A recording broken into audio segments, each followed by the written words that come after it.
So, what do you know about tarot? Movies. Right. That's as far as it goes, really. Yeah. Like, I don't deal with it. I don't interface with it. I'm thinking things like wellness and people from that space. Wait, and can you expand on wellness? Do you mean like New Age? New Age? Okay. It's the type of thing you would see in stores. This is my Yeah. in terms of representation and what I assume it is, Mm-hmm. and movies, and everything, and that could be completely wrong. I don't even know if those things. Well, see, this is the thing: is what of tarot that's bled through is real, and or like is something that someone who lives in the tarot world would agree is real versus what's the Hollywoodification of it, the oversimplifying to the point where you miss the whole point. Yeah. Because the touchstone for a lot of people like us would be Lisa at the state fair, and the happy squirrel. Yeah. Yeah. Which is a big part of it, because most of the time when you see tarot in film and television, it's first of all, it's like got that gypsy thing going on, but it's like it's always fortune telling the future. Yep. Big. Yeah. And then it turns out that that's just not what's going on at all. Yeah. So it's like, you've got this, and the more you pull at the thread, the more it becomes something that you just didn't think it was. Yep. So the way that I've come across it is, because I work as a magician, if you think of magic as like a Venn diagram, it crosses over into, con games, gambling, psychics, whatever. And at a certain point, I just like came across tarot. I think, like you say, I bought one in a store, like, up on King Street or whatever. And it's like, oh, you can just buy one. Yeah.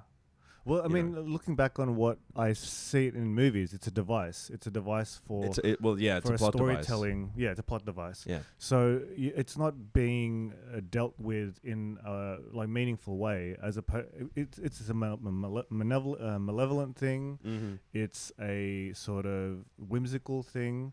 But Yeah. it's sort of the fortune teller that's introduced in the start of the movie. Then you watch the chaos or whatever ensues, and then maybe it's touched on at the end, but you don't really know what you're dealing with, or you don't really interrogate what. Yeah. You just think like, oh, spooky psychics, like whatever, and it's. And of course, as well, like it's a plot device, right? In the movie, it's like, oh, you're gonna meet a mysterious stranger, and then that's how people think of it in real life too. They think of it as like a plot device, but but in real life, like for their life, for them, the main character. Yeah, exactly. And it's like, what's gonna happen to me? So I bought the deck, and you know what? Actually, let's take 2 seconds. Let me grab it because it's right there. Yeah. So this is the Rider Waite Tarot, right?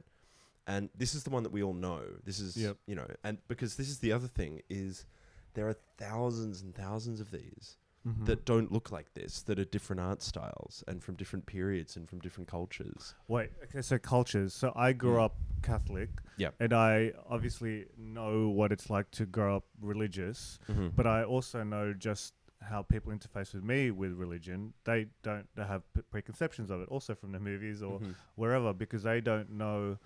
They only know the bad things from the wider culture, and they have assumptions. But there are also lots of Catholics and Christians who can probably push back, and obviously people from other religions. I don't know who's pushing back, who represents no, you're offending me now. This is my culture. I can't picture a nationality. I can't picture an earnest person who is like, I grew up with this. This is, you're really attacking my being. Yeah. So I don't know what. I don't think that's happening here. Okay. So this is who is it associated to? Italy. So, wouldn't have guessed. Yeah. Yep. So this is an Italian thing, right? And that's the other thing is that like original tarot decks, whatever, they were played. You played card games with them. You didn't tell fortunes with them. That bled in slowly, right? And so when you buy this, you get the deck, but you also get this, right? And we'll look at the deck in a sec. Wait for it. Oh yeah, there's two of them in here. So there's a booklet when you buy this. There's a booklet here that describes every single card in the deck, right? And the big thing here is that you've got the major arcana and the minor arcana. And the minor arcana is essentially a deck of cards with like the 5 of cups and the 6 of wands. Like it's essentially a deck of cards. Okay. The major arcana are all the cards that we know, the magician, death, all of that. And when you open up the booklet, you get a little thing that describes each card and the reason behind each card. So like here. So this is the magician, right? And have a look at all the artistry and detail in that, right? And then let me read what the description of this card, like what it represents. So it just uses words. It just drops random. So it just says skill, diplomacy, address, sickness, pain, loss, disaster, self-confidence, will. And then when you reverse it, which means when you deal it upside down, physician, magus, mental illness, disgrace, disquiet. But you don't know that because it's not revealed. It's or well, when someone does your cards, okay. The idea is There's they would states. know. Yeah. Okay. They would go. You turn over the card. The magician. Of course. You know. Yep. Okay. But it's like. So that's the thing, right? Is that you get the description for each card. When I just read out those words, I can't help but feel like that's a really random collection of words. Like, and that's kind of the point, right? But would it be the same as saying this is a Gemini? This is a thing you imbue, or you? Yeah, but it's not even as specific as astrology is with its descriptions. Because what I would think is, if you're going to sit down to have a discussion with a tarot reader and they deal out the magician, they're talking about you and you got your questions and your whatever, which, by the way, you're the querent. That if you're coming to see me and I'm going to read your tarot, you're the querent. Query. Yeah. Yep. And it's like, the magician. What I would think if this was focused, like revealing information, there'd be very specific descriptions of this card and it like skill, diplomacy, self-confidence, loss, disaster, pain, mental illness. I would only be able to judge it based on something else that was a bit like a magician, and I'm trying to think like what's another type of archetype that, and I would judge it based on that archetype is more diplomatic than X. Yeah. But we'll come back to that word archetype because there's an interesting thing there. The other booklet that you get is it describes a short history of the tarot, where it comes from, and specifically the artwork behind this particular deck. And then right at the end, it says the art of tarot divination. Yep. And the booklet is this size, and this is 3 or 4 pages, like 1, 2, 3, 4 pages right at the end. So what it seems to be, it seems to have, over a few centuries, grown into a tradition because there's no culture, there's no like, this doesn't come from a specific culture. It comes from Italy in terms of its origin, but like most Italians think of this as the thing you play cards with. Yeah. Can we go? So when you said that in the very beginning, it dawned on me that cards are just abstract things that you make games around. So we can come up with a game now with Joker, Jack, Queen, King, and the numbers. But as a magician, magicians use it for another thing. It's like it's a device for mathematics or for playing. And so that's what this was originally. These are all abstract. There's no meaning behind a 2 or a Jack or a Joker until the game creates something around it. But then we've created a narrative, and like the Queen of Spades represents something in the culture. Like in wrestling, that's a character name, Queen of Hearts. Like Alice in Wonderland. So we create this sort of mythology around certain things. And this can be another version of that where yeah, and I think that what's really going on in terms of the people that are interacting with this in an authentic way, not in a selfish way, that's how they view it, and that's what they think of it as. So there's an author called Rachel Pollack, and she wrote a really seminal book on the tarot called 78 Degrees of Wisdom, that discusses each card, but also the history of the deck. I actually contacted her to see if I could interview her for this project, and she said yes. But awesome. She was like, I'm unwell, and I think she's actually literally in the process of passing away right now. So shout out to Rachel Pollack. She was very kind. She replied. She was like, that sounds great. That sounds fun. She has no reason to do that. And, she does talk in her book about how these are collections of archetypes. These cards represent, and the only way that a card like this can have that many meanings attached to it is time.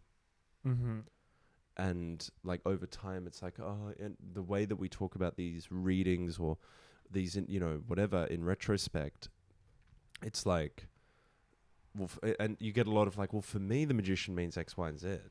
And they go, that's interesting, because for me, in my life and my readings, it's done this, this, and this. But magician represented something then and represents something now in terms of, like, obviously a magician, we normal people don't always interface with a magician, but in movies, if we saw a magician character, we would have assumptions about what that type of person in a narrative would be. Totally. A politician or anything else.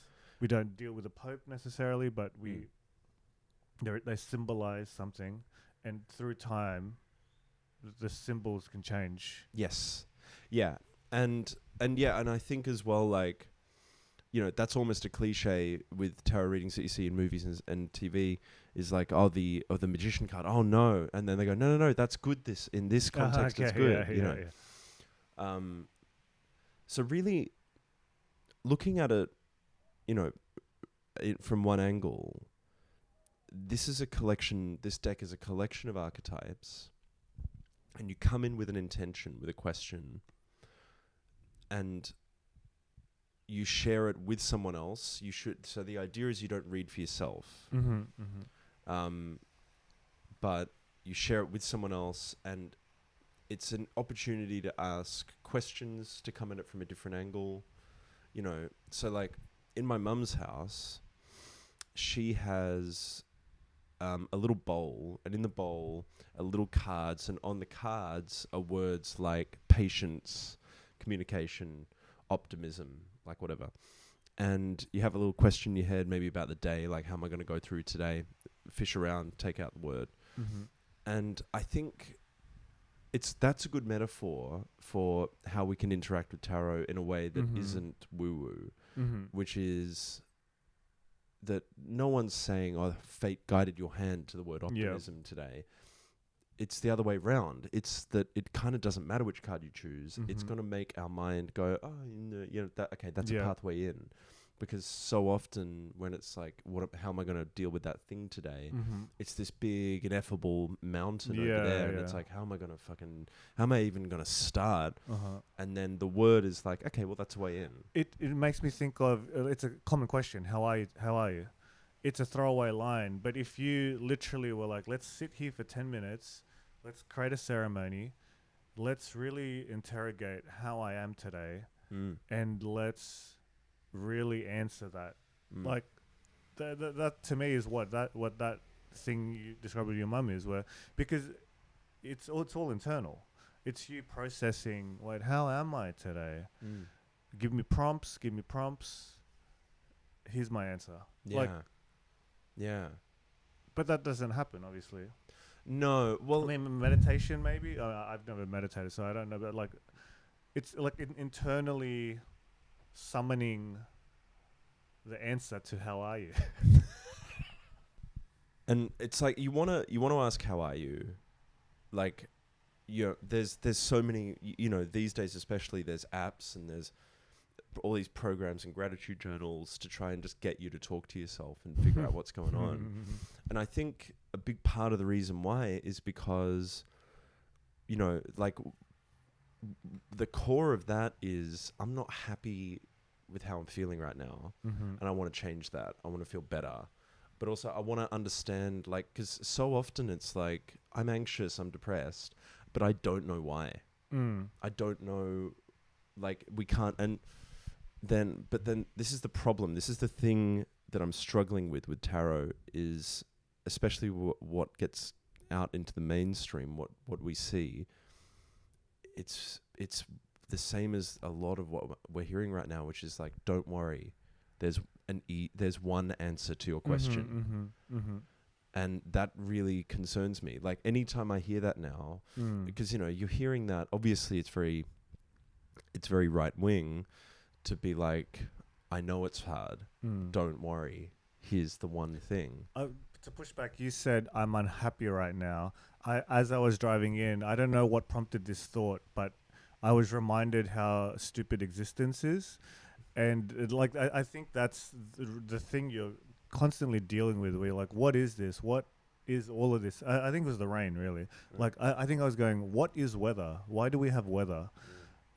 It's this obstacle that creates a state of mind or a state of whatever, and we just have to deal with it. And I said, that's so stupid. But it's also, if you were creating a game or a movie or a narrative, you would want to create a setting. And that's what weather... A mood. It's just a mood you have to contend with. Sure. It's a challenge. And so then I was like, oh, existence is stupid in a fun way. And when you are in a bad mood, that's when you think existence is stupid, or the cosmic joke is a bad joke. And that's, whereas when everything's fine or everything's normal, you don't even think about it. You don't even think how silly things like the weather is, or like that external thing doesn't even disturb you. There's no disturbance to be like, humans are weird. Why do we have 5 fingers? Like, you don't think of those things when everything's fine, but when things aren't great, when you're unwell, then you notice it. So being in I think you said bad mood, or when you're sad, that's the disturbance. Yeah. And then of course we go, how do I remedy that? Yes. How do I stop it? And of course, like, the difficult thing to reckon with is that, like, because sounds like you had a very existential drive. No, but I that's just who I am, in general. And that's why I like talking to you, and I like people who I can bring that up to be like, because obviously if you say it to the wrong person, they're like, we just have to get chores done today. Why aren't we having this conversation? Like, you don't even know where your keys are. Like, don't think about that. Find your keys first. Yeah. Like that. Whereas, like, no, but I want to talk about this other thing. This thing that we're around first. Yeah. Yeah, which I think it just scares a lot of people, I think. But yeah, easy answers, right? This is the thing, is, when you're sitting in that headspace and you got a lot of whys, you got a lot of like, but why? Yeah. It's like, sometimes I think of it as like, I can't remember where I heard this, but the McNuggets. It's like, just give me the McNuggets. Give me the, just give me the good thing. Give me the aphorism, and it's like, Rick Rubin's got his new book out. Are you aware of it? I was recommended on Bing. It's in Rick Rubin name checks magic, wrestling, and basketball, and I'm like, shit. You're coming a mile off. in a 30-minute podcast, and I was like, oh, this is great. I'm allowed to tell everyone about this now. And Rick Rubin's amazing. He's an amazing mind, and I haven't really interfaced with him much. Well, the book was co-written with Neil Strauss. Oh wow. Yeah. Okay. And it's like, much like the thing that brought Neil to fame, which is the game. It's like, I had a look through the book, the Rick Rubin book, and it was, the Jordan Peterson 12 rules for life thing, where the last rule is like, every time you see a cat, pat it. And it's like, thanks, Jordan. And it's like, with Rick Rubin, it's like, nature is amazing. It's like you turn a page and all it says on the page is like, nature is amazing. And or like, simplify. And it's like, this is McNuggets. This is low hanging fruit. This is, don't worry. There's a simple answer. And that's interesting. Okay. And I'm like, every day now that I get older, I'm getting more and more suspicious of anyone, anywhere on the spectrum, who is like, don't worry. Yeah. Because, and it's like, who never said... Wait, is it sort of like chill out? Like, it's that sort of... chill out and subscribe to my thing. Yeah, okay, yeah. It's, if we chill out, because the disturbance won't come back. Yeah. That feeling of disturb. Yeah. Let's numb it a little bit. Yeah, but there's a reason why you have to subscribe to, sometimes even financially, to the like someone who's got aphorisms, because it's a palliative, it's a band-aid on a gash, where it might make you feel better for a hot minute, but then in a week or so you're going to need another fix. You're going to need another palliative, and a nice little, hurt people. There you go enjoy, have a good day. And you walk around like, yes, hurt people. And, that for that day you find, and then you go to sleep, and then your eyes snap open and you're anxious again. Because it doesn't fill you up. It's like, it's not going to, it's like having a cup of coffee when you need a meal. It's like, sure, you'll get up and you'll move around, but you pay a high price. Yeah. So,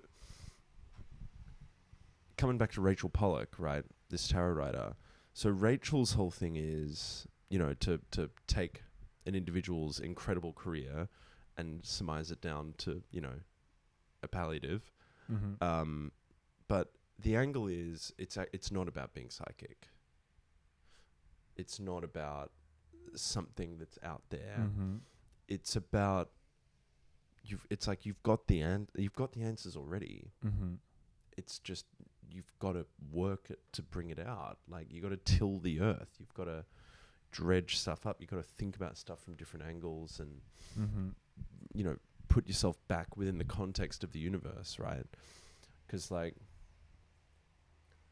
when it's like the cliched tarot reading of like, well, I made a handsome man, and it's like, just the fact that you've come in with that question tells... Yes, yeah. That says it all, And so when it's like, well, I made a tall, handsome man, and then the reader is like, why tall, why handsome? Yeah. Why man? Why now? It's not about tell me when. It's not like, April 23rd, good luck. Wait, is that represented in the movies? Yeah. That you're I wouldn't see a fortune teller character going, why are you fixed on the tall part? No. So this is my thing. This is what we don't see, but this is the real stuff. This is the good stuff, right? And then you've got, these cards that represent different kind of states of mind, different places that you can go in your, and it kind of doesn't matter what card comes up. Because it's not about, you cut the cards here, which means that when you dealt out the Fool and it's like, yes, of course, that's not, the power that is inherent in a deck of tarot is in us, not out there, in my opinion. Yep, and that sounds right. I think we're missing the point if we think that it's external. Yep. Right? And then if you tie that to Stoicism, where it's like the only thing that's in your control is your thoughts and your actions. I think a lot of people know that, but I also think it scares a lot of people. Yeah. Because we really want to be like, well, I started smoking again because I bumped into my ex on the street and they were not nice to me. Yeah. Like we love to ricochet. We love to bounce off a thing into whatever. But at the end of the day, it is our choice, right? Yeah. I think that scares a lot of people. I know it scares me. This is what I think. So I watch through my partner Maths. Okay. That show. And so one of the lines I've heard is people love that show because you're reminded of how awful relationships can be, so you can feel better about your relationship. And what you realize with that show, or what I realized with that show, is that they cast people with certain wounds and archetypes and personality types, and broken people, but in the same way in the way that all people are broken, interfacing with each other.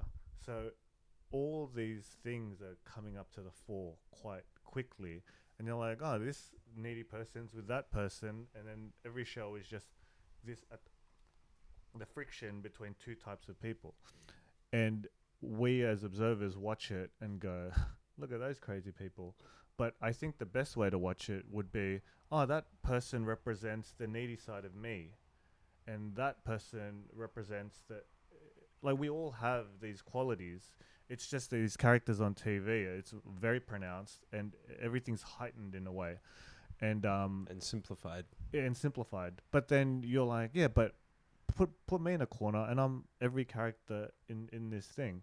So instead of going, you do get entertainment from watching other people thing, but you also realize, this is a simulation of me in these circumstances as well. It's a there by the grace of God go I. Yeah. Kind of thing. I mean, and I wish people got it from that, so then they would watch a show like that and learn, okay, this is how I should, when I go to work tomorrow, maybe I'll do this because I saw it play out in front of me yesterday on this TV show. That this is what happens. These are things I have to resolve within myself too. Yeah. I've had a running thing now for a couple of months where it's like, so I'll witness someone do something I don't like, and then within 5 minutes I'll be in their shoes. Yeah. So I mean, I wish everyone was like that. Yeah, but it's like someone standing in the middle of an aisle in the shopping center, just like looking around, and I'm like, fucking move, like move to the side, and then hard cut to me literally 3 minutes later in the way of other people, and it's like, and so now it's happened enough times, or to put it a different way, I've noticed it enough times. Yes. Yeah. Now when I see someone standing in the aisle or whatever, immediately my next thought is like, I'm capable of that. So that takes the edge off me getting angry at them in the moment, because that's the other thing is like, we want to get angry at the stranger. Like, oh, can you believe that? Like, people love that shit. Like, they froth it and they'll take any chance they can get. And so it's like, okay, well, probably don't want to seek that out too much, because that's easy and bad and not good. But then you can take it to that next level of like, that's me. Yeah. So I think the best way of that is not the kumbaya. I will never be that. I think the people I get along with the most are like, look at old mate standing in the middle, but also knowing that we're it's sort of, you laugh at it and you get annoyed by it by acknowledging it, and not saying I'm above it, but it's almost like we've all been there. I don't know how to do it, but it's sort of the power of comedy where you can kind of laugh at things by acknowledging that it's fucked, but also it's not funny if we're like, we're all better than that person. To me, that's the bad comedy. The good comedy is like, it's ain't life just like that? Yeah. It was the whole, I think Louis C.K. talked about being on the plane and complaining, and I think he was on Conan going, you know that whole joke is me, right? Like that's how I came up with that joke, because I was that person who was annoyed the internet got cut out. I think it was the internet disappearing on the plane. Yeah. And he goes, that's the reason that joke works, because I was the person annoyed at the internet cutting out. Like, yeah, I think, any chance you can get to flip it back on yourself, the better. Because it's so, like, and, I leave the house all the time. I'm in a fury, like 4 minutes after leaving the front door, and it's like, yeah, man, if you go looking for it, you'll find stuff to get annoyed at today. Just keep an eye out. You'll see something. And if you don't see something, then you'll just read into something, and so then it's like, what do I do with this itchiness, this frustration? Where do I go with this? And I guess that's where the art comes into it, where you can, what I do with this is turn it into art so I can reflect on other people, so we can all share in, hey, we all have this feeling, don't we? And that's what good art does. Whereas a person who doesn't have that outlet will just foist it on other people and then put everyone in a bad mood, because just corner them. Yeah. Let me just top this up. Do you want to top up? Do you like my little pot? No, thanks. I'm still nursing my... Okay. I'm not a coffee drinker. Well, that's what I thought. I thought I would have had to make you a chai latte or something. Yeah. I know, yeah. Have you noticed that we both have David Lynch mugs? No. I didn't really consume his stuff, so wouldn't. Michelle's gonna be annoyed. It's Golden Age cinema, so. Yeah. So that's a Twin Peaks mug, and then this is a David Lynch YouTube channel mug. Okay, I will take a picture of it and send it to. Please do. Michelle, who will definitely appreciate it. She'll be into that, and she'll make fun of the fact I didn't get the reference. Yeah. Actually, speaking of that, that's another thing that's going on here, right? Is like, we've both got these David Lynch mugs now. David Lynch, like, fandom, it's a bit of a secret club, right? Because, like, there's a lot of gold in the hills of analysis of, like, especially Twin Peaks. But what's nice about David Lynch fandom is it's not gatekeepy at all. So everyone's welcome, and whatever level you're at with it is, like, good for you. There's no kind of like, well, you don't know what's really going on. Although there is that fucking 4-hour YouTube video that's like, actually Twin Peaks actually solved, which is the opposite of everything. But that is this as well. That is the tarot deck, where it's like, you got to be careful if people speak about their knowledge of the deck. As if it's secretive, that's problematic. They can be private about their interpretation of the deck, because that's hard won, right? That's something that's come from their own experiences or whatever. But if it's like, and I've encountered these people, where it's like, and that's the other thing is that, when I was researching this, I reached out to tarot readers here in Sydney. None of them had any interest in talking to me, and that's fine. That's totally fine, because it's like, kill the what is it? Kill the song, kill the bird, kill the song. Sorry, can I just jump on quickly on a tangent? When we were talking about old mate in the grocery store, the reason that works is if they're othered, if old mate was your dad, who you know is a little bit lost sometimes, you welcome them in. You're like, Dad, yeah, you're in the way. And the other one, because we use the word David Lynch in references, is if they're in your in-group or you feel some... I mean, that's how empathy is created. If someone feels like you would look out for them because they're wearing a Lakers shirt or the same nationality or they look like you would be like, yeah, no... You give them a pass or you extend grace. And I think that's key in all of this. So maybe in this scenario, if there's some friction between magicians and tarot, or you're not in my in-group, why am I letting you in? Yeah. There's an element of that probably. And it's like, it's not that, it's not like I just expected them to hand over everything they knew. But it was more kind of like, I'm going to, like, like Avatar with like destroying the trees. I'm going to come in like trying to find the core of it, and in doing so I'm just going to destroy the whole thing. That was the impression I got when I reached out to people, was like, you're gonna break it open too much. Because like stuff like this is delicate, like like ideas and stories attached to these things, that they are delicate. You got to be careful who you tell the story to. When I perform magic, sometimes people come up to me afterwards with a story from their life that's impossible, an amazing coincidence, or how did this psychic know this, or like whatever. And it's like, I have to be careful in how I react, because if, like, I had a guy once tell me a story about how his parents met, this crazy coincidence. And in my head, I was like, I could right now, I could go like that, and that could create a chain reaction for that guy, because it's not that he's sensitive; it's that the story itself is sensitive to things like that. So you do have to be careful with, like, it's like what Kurt Vonnegut said: it'll get pneumonia if you open it up to everyone. Yeah, that's interesting. It'll get pneumonia.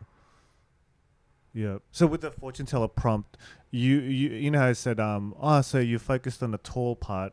With that one, obviously a person who's holding on to that story is holding on to it for a reason. Yeah. But you wouldn't interrogate it directly. You wouldn't be like, so you really hung up on this coincidence. It's implied that they are holding on to it. It's implied that there's some value to it, and it's worth... in the way they tell a story, they're already telling you why it's important, because I'm sure there's a certain ending that suits them or suits a narrative that they like to hold on to. Sometimes when I hear people tell their stories that they tell about how I met X, how I got the job, whatever, often when I hear it, the thing I always think about is like, you're telling me you're never going to die. Yeah, because this is a story that transcends normalcy, which makes this story special, and you by association special, which means that this will be remembered. Yeah, and it's like, I will be remembered. And there's, but that can come in a million different forms. That can come from, like just last night, I was at an engagement party. The father of the bride told a story about how he met his wife, where like they were at a club and he was there with his girlfriend, she was there with the boyfriend, and then she looked across and winked, and he was like, just that one wink, and that now we're all standing here. Yeah. And it's like, it's not that he's wrong, but it's like, it's tricky, because I don't want to be cynical, but in my head it's like, yeah, but also, your car stalled earlier that day, which means that when you turned and looked, she winked. Like, how far back do you want to go? Yeah, like, we chose this, and if you want to get existential about it, this arbitrary moment where she winked, which means we're here. And it's like, yeah, sure. But also, like, you stubbed your toe when you were 14, which means we're here. You know what I mean? Yeah. Can I share a shower thought I had yesterday? So AI is like one of the big things I've consuming or dwelling on and wondering. So my buddy had created a book that you can pretty much write a book based on prompts, and then it will write chapter by chapter, and then I think it writes the whole book for you based on prompts that you give it, but you need to answer questions over and over again until it fleshes out the book.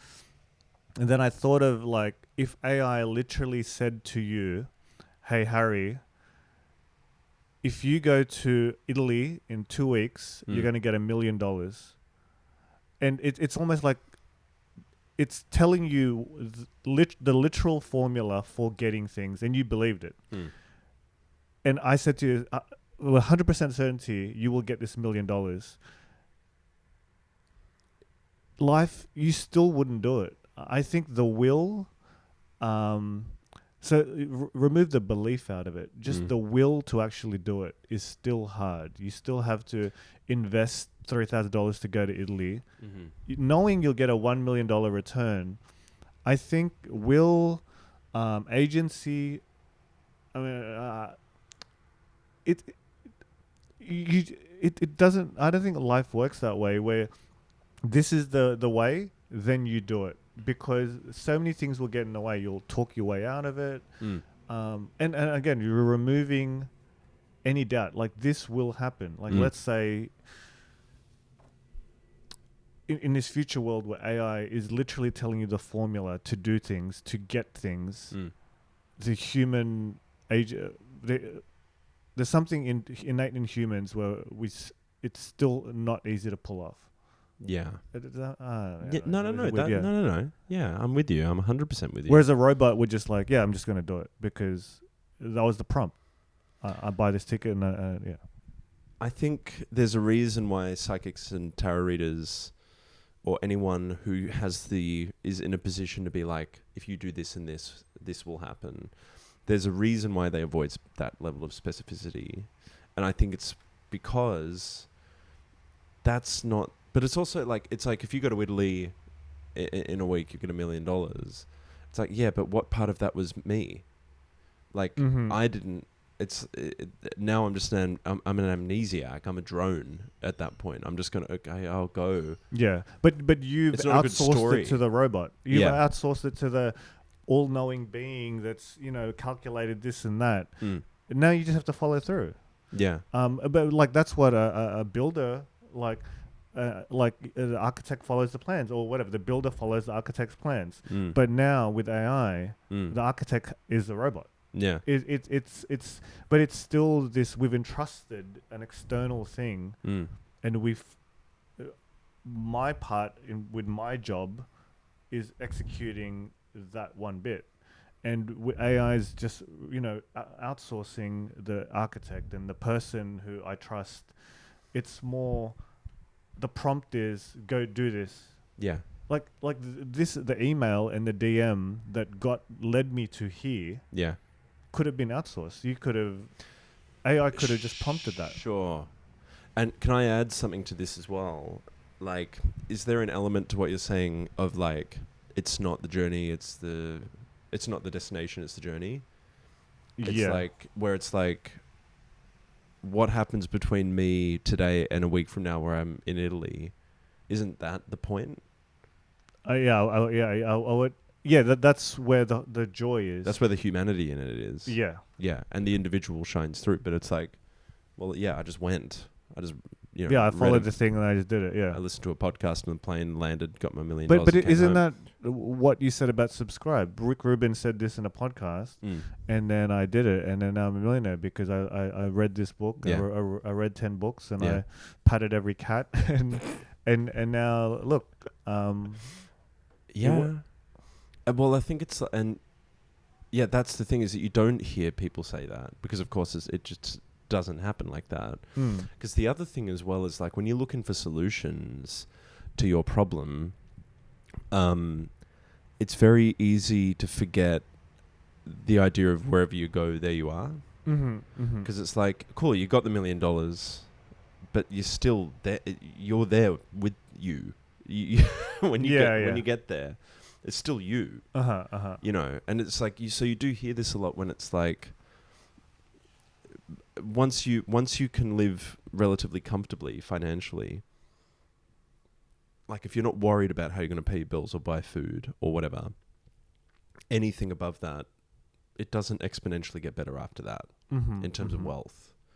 And I'm pretty sure that's the same across the board. Like, once you have a fitness level that you're happy with, you can keep going after that, but it's gonna, like an X and Y axis is just gonna go down. Like, you're not gonna get increasingly happier. You know, once you got the 6-pack or whatever, then when you get the 8-pack, it's not gonna be the same. You're not gonna feel twice as good. It diminishes. Yep. You know, because it's like there's a regression to the mean.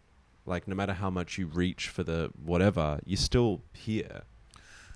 But isn't that a function? So, for instance, let's say Michael Jordan is known for being the greatest of all time, but what I diagnose it as, he's just perpetually unhappy. He's always he's always got this hole he's trying to fill.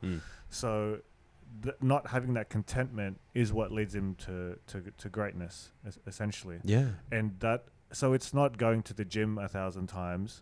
It's this internal driver that is ultimately gets you there, because so maybe the person who's never happy with their 6-pack is going to always have the best 6-pack, because they, like, it's almost it's locked together.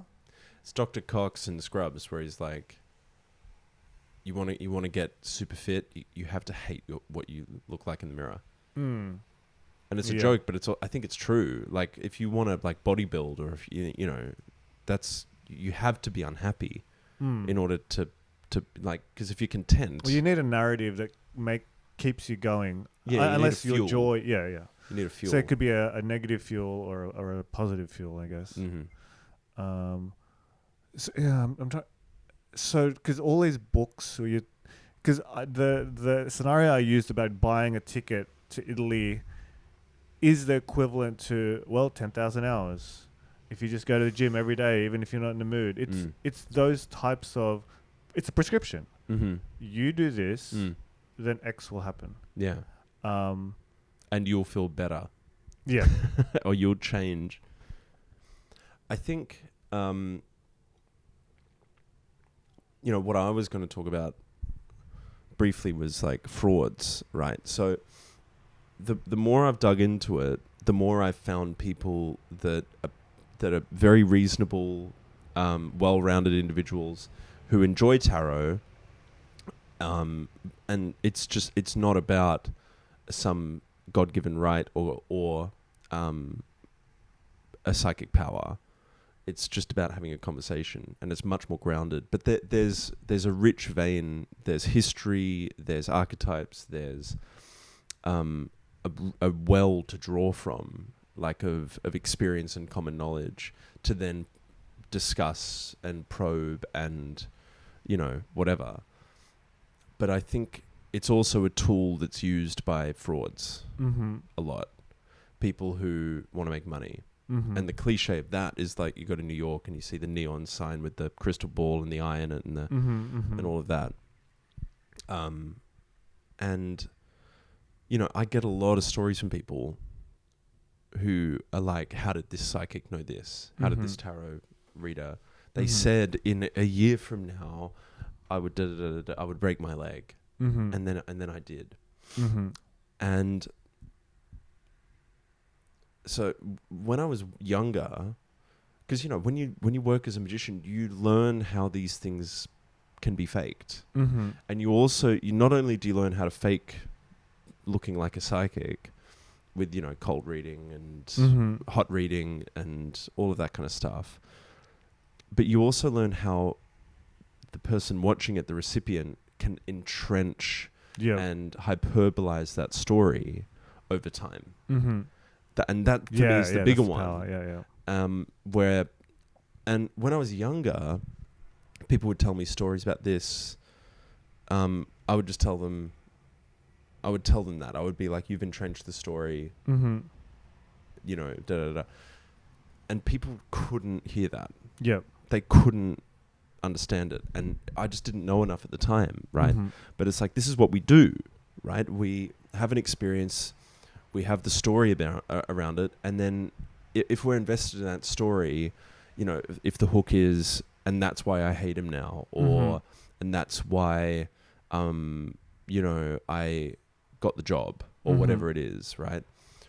And then we tell people that story at the pub or whatever, and we want it to be a good story, so we entrench it and we hyperbolize it. All the colors are turned up, all the saturations turned up, and then we believe that version of that story. Yep. And so memory is incredibly malleable in that way, right? And magicians exploit this all the time. Wow, yeah. Right? Whoa. This conversation is fire. I don't want to be a cop, but that was a cop car. It wasn't a fire truck. Which makes you a cop. Yeah, exactly. Yeah. So yeah, magicians exploit this all the time, where we know that if we give you the building blocks of something impossible, then you'll tell that story later. And if we directed your attention away from the secret move or the moment that hinges on the magic moment, if you don't see that, if you don't remember that, and then you've got everything else that you saw, then you've got the building blocks of an impossible story. And then when you tell that story later, you're going to entrench it. Yep. People come back to me where it's like, oh yeah, I saw a magician 20 years ago and he did X, Y, and Z. Yeah. And in my head, I'm like, oh yeah, I do that trick. But the difference between that trick in real life and that trick 20 years later can be crazy. But isn't it the equivalent to hearing that wedding story and go, yeah, I wink at people at bars all the time. Like, it's what's the big deal? Yeah. But if the wink leads to the best life ever, you will hold on to that, and you would never disabuse someone of that. No. But we all have that mate who's winking at people at bars, going, that idiot. So with what you're saying, I worked at a casino, so I have gambled. I know gambling, and I was around gamblers, and my colleagues at the casino, they're massive poker players. Pretty much every day, you would overhear a bad beat. You would hear a poker story. And as someone who hears from casual gamblers, I'm like, yeah, this is a story. Like, this is very mundane. This story happens all the time. Every day. And you are imbuing meaning and power to it.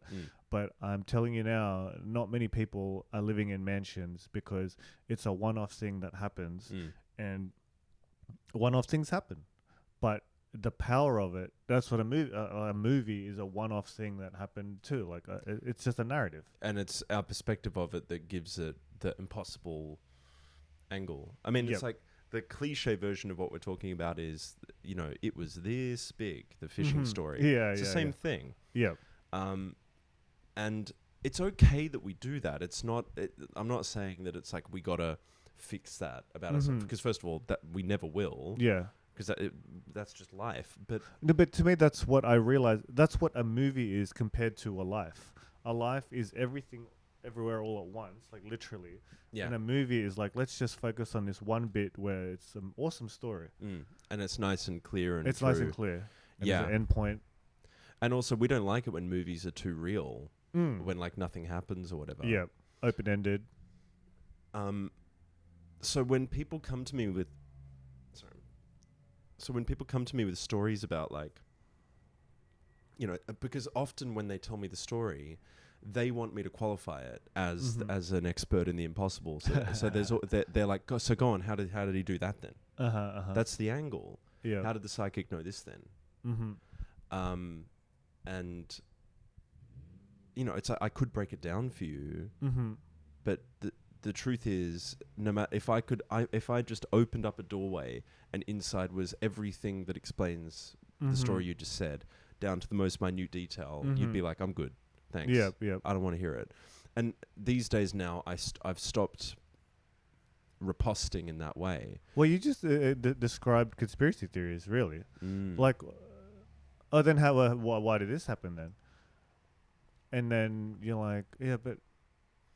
Anyway, yeah. And they say the impossible story is proof. And it's like, it's okay that this is meaningful to you. And the desire is like, and you believe it too, right? I don't like that pressure. I don't respect it. It's like, first of all, you don't need me, Mm-hmm. but secondly, like, don't don't try to give the story pneumonia. Don't try and prove its immunity, because it won't survive. And it's like you should be careful who you tell, because that's really the bottom line of it, is that we give it the power. Yep. But I'm not sure that people are ready to think about that. Going back to my conspiracy theory aside, it is, if you're in, you're in. But if you're not in with it, there's actually more power that, I'm in the awakened side. Yeah, and I'm through the looking glass. Yeah, I'm through the looking glass. You're still over there. Don't worry, you'll get there. Yeah. But I'll find my people, and these are the cool people, because they're the ones who see it. And maybe you'll come along for it. Or the malevolent one will be, oh, you'll see. Yeah, you'll see when everyone gets locked up. Yeah.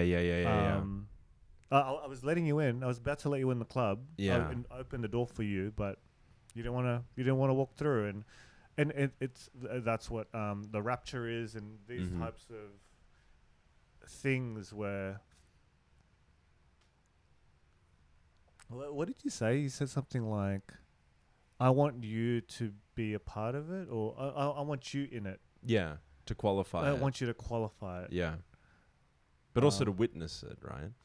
Like, that's the other thing. There's kind of two parts to it. Well, that's what a wedding is. Yeah. See the winking. See. Yeah. And it's like, here, let me tell you a story of the impossible. Let me tell you something that you don't know. And again, it's, hey, listen, remember me. I'm never going to die. Yeah. You know, it's like, see, because I was there first. I had this thing that happened to me, you know. And it's like, you know, whenever anyone tells me a story of like insane coincidence, like how could this have happened? It's like, yeah, but that's how we got here. The currency of our life, the currency of the universe is coincidence. Yeah. Is like, well, these two things smashed into each other and then blah, blah, blah. Yeah.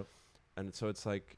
so when you say, whenever you said, have been saying, I'm never going to die, another way, what you're saying right now is, I exist. I exist. Yeah. I am true. Like, this isn't all an illusion, because this thing, I'm winning in this metaverse. Yeah. Because the wink worked. Because everything I said, like, I won in blackjack. Everything's coming up trumps. And when we're losing, then that's the bad thing. And that's what having money is, having status, because you're being affirmed to the nth degree. Yeah. And life is affirming you, and everyone else is affirming you, and you're being qualified. Getting to a lot the of nth degree. feedback, a lot of powerful feedback. And feedback in general. I haven't evoked Pete Holmes yet, but he was talking to Jeanette McCurdy in a podcast about that's the joy of eating something sour or eating something bitter, because that extreme feeling is like, I'm alive. My senses are like shooting through the roof. Like, it's a bitter taste. It's like hot wings or whatever. It's an uncomfortable feeling, but in that moment, you definitely know you're alive, because your senses are going through overdrive. Yes. Yeah. So it's not that you love the taste of extreme chili. It's that you are remembering, or you are clearly aware that you're alive. Yeah. Wow. I think, talking to people that are involved in the tarot world, really what they want to do is have sophisticated conversations about difficult things. And the clue about if you're talking to the right person or not, I think a big part of it is, like, if it's money-based, if it's subscription-based, odds are they're going to be giving you palliatives. They're going to be giving you aphorisms and low-hanging fruit. And McNuggets. They're going to give you junk food. They're going to give you... It'll fill you up, but it won't sustain you, and it won't give you nutrition. And it's like, we've got this book of archetypes, and then you've got chaos up here, and it's like, okay, so I'm trying to move in a certain direction, but I'm feeling resistance. Why is that? And then this person can guide you through a conversation where it's like, have you thought of it this way? Yep. You know, but I think the key to it is you have to realize your autonomy within that. But I think that's the hard part, isn't it? The hard part is reckoning with what is actually within your control, which is a nightmare, right? Like, at the end of the day, like, if someone rubs me the wrong way, it makes me so angry that I have a choice about how to react to that. You know, it's a gyp. I feel gypped. Gypsy. Yeah. So going back to gypsy callback. Yeah. Folding it in. No. So, but isn't everything a palliative though? Like the line I've been in a relationship now. But like a love story or a love song we've heard all through time, but it's only when you're deeply in love where you're going, now I know what this song's about. Or you've watched a movie a million times, and then once, like a movie that deals with death, for instance, it's only once you have experienced it to its truest core, you're like, so that's what it's like to lose X. So we hear things in life all the time, and things are generic human experiences, but once we experience it to its truest core, that's when it becomes profound. So these things are always just throwaway line. Everything's a throwaway line until your life comes together in such a way that patting a cat becomes profound. That when we go to a tarot thing, I think we come in going, I'm ready for life to be profound now. I've walked in this dark room and you're going to tell me. But it's always going to be after the fact. It's always going to be when this story leads to that story, leads to that story. And then it's a callback to that one moment. Oh, no. When a moment happens that, the callback occurs, or... I mean... Yeah, so in a way, it's... I mean, that's why you can only do a callback after watching a 1 hour show. You can't just sort of say the thing. And that's what life is. One big callback. Yeah. Exactly, yeah. It's the tarot person is planting the callback, and you just have to live the life for that thing to be like, callback and scene.